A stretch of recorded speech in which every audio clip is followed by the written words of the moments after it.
Hello, नमस्कार. बऱ्याच गर्भिणींना अनेक प्रश्न असतात. त्यातलाच एक प्रश्न म्हणजे गर्भाचं वजन का कमी होतं? त्याची कारणं काय आहेत? तर त्यांच्या शंका दूर करण्याचा माझा हा या व्हिडिओद्वारे छोटासा प्रयत्न. चला आपण जाणून घेऊया प्रेग्नन्सीमध्ये बाळाचं वजन का कमी असू शकतं, त्याची कारणं काय आहेत?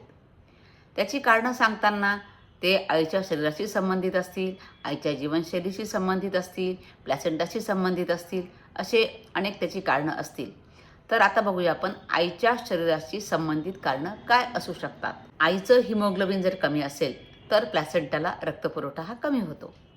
त्याचबरोबर आईला थायरॉईड समस्या असतील, म्हणजे आईचं TSH जास्त असेल तर बाळाची वाढ मंदावते. आईचं डायबिटीस योग्य नियंत्रणात नसेल, आई डायबेटिक असेल, तिचं शुगर वाढलेलं असेल किंवा तिला हायपरटेन्शन असेल, तिचं BP वाढलेलं असेल, तेव्हासुद्धा बाळाची वाढ मंदावते. किंवा आई खूपच बारीक असेल, त्यामुळे सुद्धा मग त्याच्या बाळाचं वजन वाढत नाही. आईला काही इन्फेक्शन्स असतील, उदाहरणार्थ त्यामध्ये युरिन इन्फेक्शन असेल, व्हायरल इन्फेक्शन असतील, यामुळे सुद्धा बाळाचं वजन कमी राहू शकतं. आता प्लॅसेंटाशी संबंधित कारणं काय असू शकतात ते बघूया.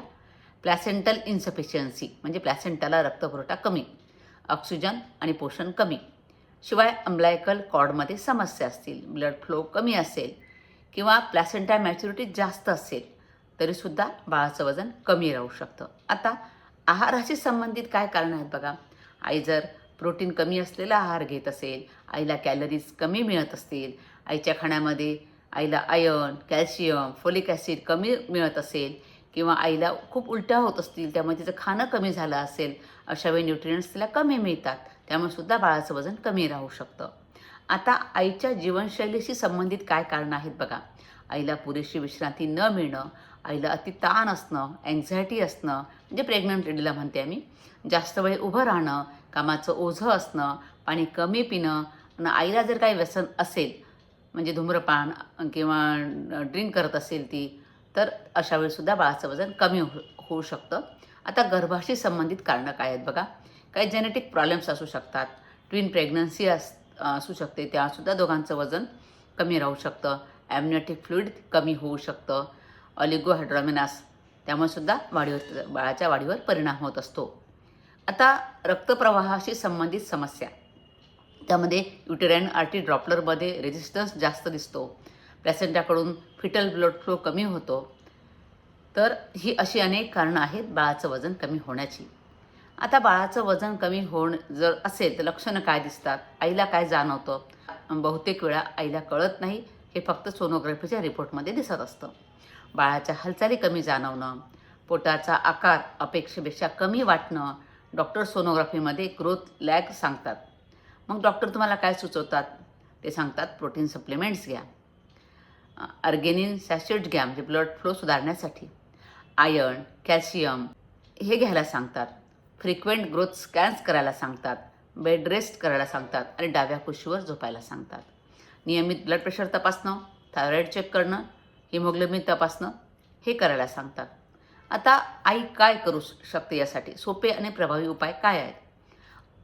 ज्या आईचं बाळ, प्रेग्नंट लेडीचं बाळ खूप वीक आहे, जी लेडी प्रेग्नंट आहे तिच्या बाळाची वाढ व्यवस्थित होत नाही, अशा लेडीने 70 ते 80 ग्रॅम प्रोटीन रोज घेतलं पाहिजे.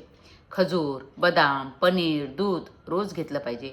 पुरेसं पाणी पिलं पाहिजे. 2.5 ते 3 लिटर पाणी दिवसभरात प्यायलं पाहिजे. गाईचं तूप रोज 1 ते 2 चमचा तूप घेतलंच पाहिजे. आणि हलका प्रेग्नन्सी योगा केला पाहिजे, डीप ब्रिदिंग केलं पाहिजे, मेडिटेशन केलं पाहिजे, योगनिद्रा केली पाहिजे आणि डॉक्टरांनी सांगितलेली औषधं नियमित घेतली पाहिजे. खूप एक्झर्शन करायचं नाही आहे, पण थोडं वॉक करायला चालतं. आपलं मन शांत ठेवायचं. मन शांत नसेल तरीसुद्धा त्याचा परिणाम बाळाच्या वाढीवर हा होतो. म्हणून घरातलं वातावरणसुद्धा चांगलं असलं पाहिजे. त्याची जबाबदारी घरातल्या इतर सदस्यांनी घ्यायला हवी, तर ती आई आनंदी असेल. म्हणून आईला आनंदी ठेवणं गरजेचं आहे. हे सगळं जर केलं तर आई आनंदी असेल तर बाळाची वाढसुद्धा चांगली होईल. म्हणून प्रत्येक गर्भिणीने आनंदी असणं गरजेचं आहे. तिने तिचा स्ट्रेसपासून दूर राहिलं पाहिजे. आपलं वाचनामध्ये मन गुंतवलं पाहिजे. गाणी ऐकली पाहिजेत, संगीत ऐकलं पाहिजे. तुम्हाला छंद असेल, ड्रॉइंग असेल, कुठलाही छंद असेल तो तुम्ही जोपासला पाहिजे. मग तुम्ही त्यामध्ये गुंतून गेलात तर तुमचं लक्ष विचलित होणार नाही, तुमचं मन अशांत होणार नाही आणि मग बाळाची वाढसुद्धा चांगली होते. खाण्यामध्ये काही कमतरता असेल तर ती डॉक्टर सप्लिमेंट देतातच, त्यानुसार त्या मेडिसिन व्यवस्थित घ्यायच्या आहेत. एवढं सगळं केलं तर नक्कीच तुमच्या बाळाची वाढ ही चांगली होईल. धन्यवाद. माझा हा व्हिडिओ आपल्याला आवडला असेल तर जरूर लाईक करा, शेअर करा, कमेंट करा आणि तुमच्या मैत्रिणींना हा व्हिडिओ जरूर शेअर करा आणि हे चॅनल सबस्क्राईब करायला विसरू नका. धन्यवाद.